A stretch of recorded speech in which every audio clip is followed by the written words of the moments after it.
การมีสติรู้สึกตัวอยู่กับปัจจุบันขณะสวัสดีครับพุทธบริษัททั้งหลายวันนี้ผมจะมาพูดธรรมะในหัวข้อว่าการมีสติรู้สึกตัวอยู่กับปัจจุบันขณะการฝึกสติในพระพุทธศาสนานั้นพระพุทธเจ้าตรัสสอนให้เราระลึกรู้อยู่กับสิ่งที่กำลังเกิดขึ้นจริงๆในกายและใจณปัจจุบันขณะไม่ใช่ปล่อยให้ใจเผลอไผลไปตามความคิดความจำความฟุ้งซ่านคำว่ารู้สึกตัวหมายถึงการมีความตื่นรู้ตัวอยู่ไม่เผลอไม่หลงไม่ใช่ว่าต้องไปคิดหรือตีความสิ่งที่เกิดขึ้นแต่เพียงแค่รู้ตามจริงเช่นถ้าเรานั่งอยู่บนเก้าอี้ร่างกายสัมผัสกับเบาะหรือพนักพิงขณะนั้นมีความรู้สึกเกิดขึ้นที่กายเราสัมผัสกับเก้าอี้เราเพียงแค่รู้ว่ากำลังมีการสัมผัสแค่นั้นก็พอยังไม่ต้องไปคิดว่าเบาะนุ่มหรือแข็งไม่ต้องไปคิดว่าชอบหรือไม่ชอบถ้าคิดต่ออย่างนั้นนั่นคือความคิดปรุงแต่งไม่ใช่สติอีกตัวอย่างหนึ่งเวลาที่เท้าเหยียบพื้นดิน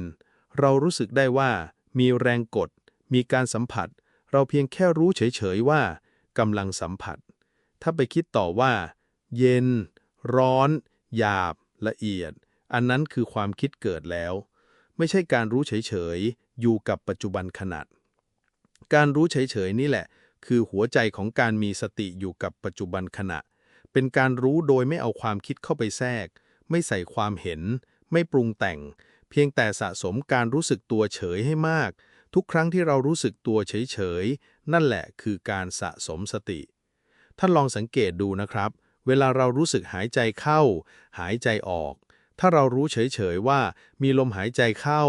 รู้เฉยๆว่ามีลมหายใจออกนั่นคือสติแต่ถ้าเราไปคิดว่าลมหายใจยาวลมหายใจสั้นลมหายใจโล่งลมหายใจอึดอัดอันนั้นเป็นความคิดแทรกแล้วดังนั้นสิ่งที่เราต้องการฝึกก็คือการสะสมการรู้เฉยๆนี้ไปเรื่อยๆไม่ต้องบังคับไม่ต้องไปเพ่งไม่ต้องไปคิดหาความหมายแต่รู้ตามจริงว่ากายกำลังทำอะไรใจเป็นอย่างไรโดยไม่ปรุงแต่งเปรียบเหมือนกระจกใสเวลาเราส่องกระจกเราเห็นเงาตามจริงอย่างไร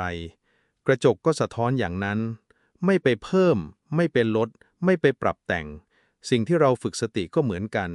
คือให้รู้ตามจริงเฉยๆการมีสติอยู่กับปัจจุบันขณะเช่นนี้จะช่วยให้เราค่อยๆลดความฟุ้งซ่านลดการเผลอคิดมากเกินไปใจจะสงบเย็นและโปร่งเบาเมื่อฝึกไปนานๆสติจะมีกำลังมากขึ้นจนสามารถรู้ทันความคิดได้เองเริ่มแรกอาจจะยากเพราะใจเรามักจะชอบคิดปรุงแต่งไปโดยอัตโนมัติแต่ไม่เป็นไรเราเพียงแค่ฝึกกลับมารู้สึกตัวใหม่เช่นกำลังเดินก็รู้ว่ากำลังเดินกำลังยกมือก็รู้ว่ากำลังยกมือกำลังเคี้ยวอาหารก็รู้ว่ากำลังเคี้ยวกำลังกลืนก็รู้ว่ากำลังกลืนนี่แหละคือการฝึกสติในชีวิตประจำวันขอย้ำว่าการมีสติรู้สึกตัวอยู่กับปัจจุบันไม่ใช่การห้ามคิดแต่เป็นการไม่ไปตามความคิดเพียงแค่รู้ก่อนที่ความคิดจะปรุงแต่งต่อและเมื่อเผลอคิดไปแล้วก็แค่รู้ทันแล้วกลับมารู้กายรู้สัมผัสใหม่อีกครั้งการฝึกอย่างนี้ถ้าทำบ่อยๆจะเป็นการสร้างเส้นทางใหม่ให้กับใจใจจะคุ้นชินกับการรู้เฉยๆมากกว่าการคิดปรุงแต่งผลที่ตามมาก็คือใจสงบเบาสบายและมีอิสระนี่คือการฝึกสติแบบง่ายๆที่ใครๆก็ทำได้อยู่ที่บ้านก็ทำได้เดินอยู่ก็ทำได้ทำงานก็ทำได้ขอเพียงแต่เรามีความตั้งใจที่จะรู้สึกตัวและค่อยๆสะสมการรู้เฉยๆเหล่านี้ไว้สุดท้ายนี้ขอย้ำว่าการมีสติรู้สึกตัวอยู่กับปัจจุบันขณะก็คือการรู้ตามจริงแบบเป็นกลางรู้สักแต่ว่ารู้ไม่ไปคิดต่อไม่ไปตีความเมื่อเราฝึกจนคล่องแล้วใจเราจะเป็นอิสระจากความคิดปรุงแต่งมากขึ้นเรื่อยๆจบธรรมบรรยายในวันนี้ขอความสวัสดีความสงบเย็นจงมีแด่ทุกท่านสาธุ